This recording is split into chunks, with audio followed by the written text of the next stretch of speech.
In today's video, I'm going to teach you how to set a stop loss on the Thinkorswim Mobile App. If you want to protect a stock or option position by automatically creating a sell order once a certain price is reached, the stop loss feature can help you do that directly from the mobile app.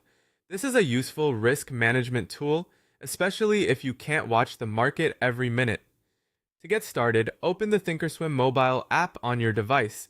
Once you're inside the app, go to either the Positions section or the Monitor tab, depending on how your version of the app is laid out.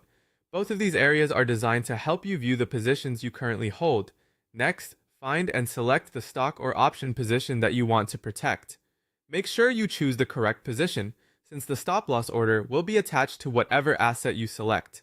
After opening that position, tap Close Position, or create a sell order from the position screen if that option appears in your app. This will bring up the order ticket, which is where you customize the type of order you want to place.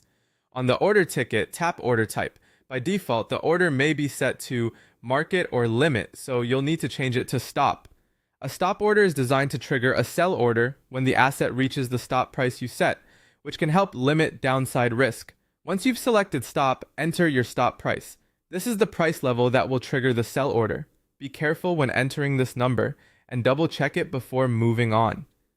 Choosing the right stop price depends on your strategy, so it's worth taking a moment to make sure it matches your plan. Next, choose the time in force, also called TIF. If you select day, the order will expire at market close if it hasn't been triggered. If you choose GTC, which stands for Good Till Cancelled, the order will stay active until it either fills or you cancel it manually. This setting is important because it determines how long your stop loss remains in place. Finally, review all the order details carefully. Confirm that the position, order type, stop price, and time in force setting are all correct. When everything looks good, tap Confirm and send to place the order. That's how to set a stop loss on the Thinkorswim mobile app. Taking a few extra seconds to review your order before submitting it can help prevent mistakes and keep your risk controls aligned with your